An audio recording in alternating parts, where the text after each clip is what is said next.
going to say, I could talk about maybe red wine with fish. Oh, great, okay. You know. Raymond's going to just fill us in a Yeah. little bit on the red wine with the fish. Now, I just wanted to tell you that, you know, I specifically chose the red wine to go with the duck course. But, everybody does a little bit left.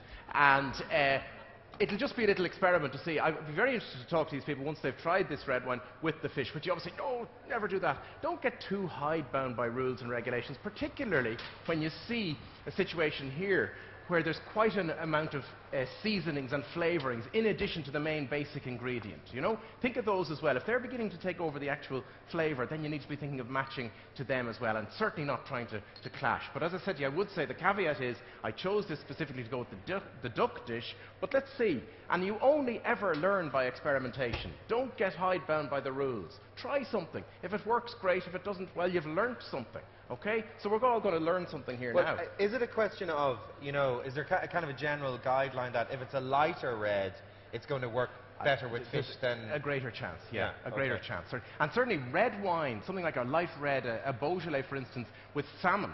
Think of you're almost matching the colour of the food with the colour of the wine in that case. Salmon can go very well with light red wines. But as I said to you here, I'm also being influenced by the fact that there's quite a few flavourings and seasonings coming in as well as the main ingredient. And what about Beaujolais Nouveau this time of the year? Very seasonal. Beaujolais Nouveau, I know it's the kind of thing everyone kind of buys at this time of the year. It is.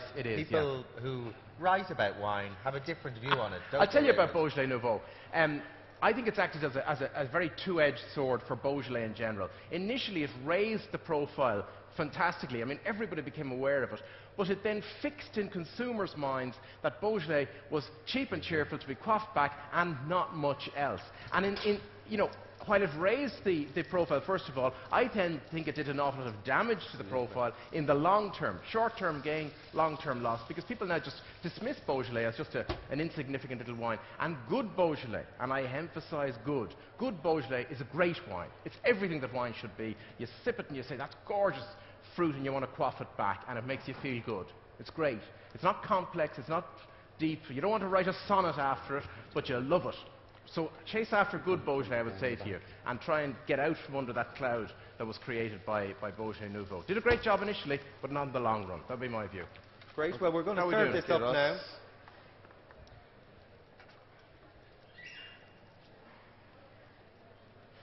How'd you find the wine? You can put it all on the plate. Do you like worry, it? I won't, Yeah. Did it go well with the? Yeah. Get you another drop.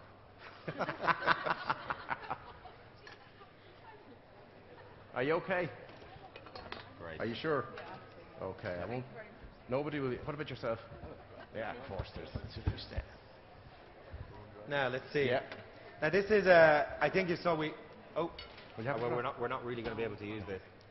I'm afraid we had to. Now we struggled a little bit with getting the temperature right. So if ever you end up, the tail of the fish is always going to be better cooked than the middle, or you're in danger of overcooking that part of it. So these portions are going to be just a little bit parsimonious. But I think you can get a flavour of it. Let's go over here.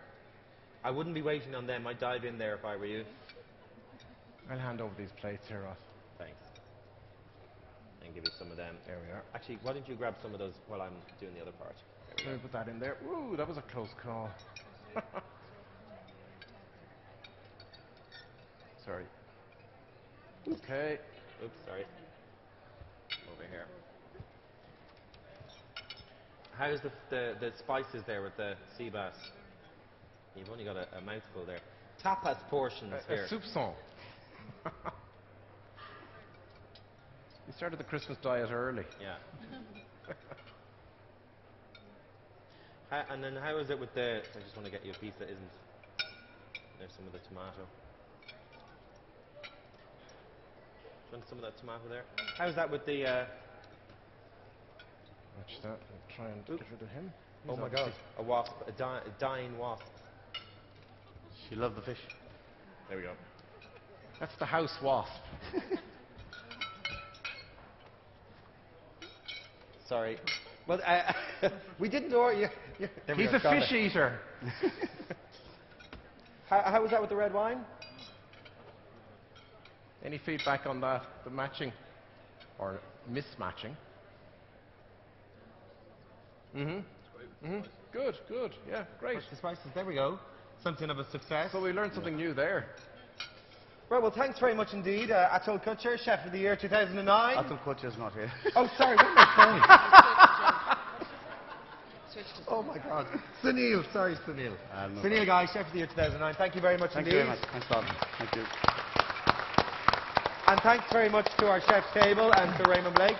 If you want to try any of those wines that we were just discussing there, they're available over in Edward Dillon to have a taste of it, see if you agree. And what about the food?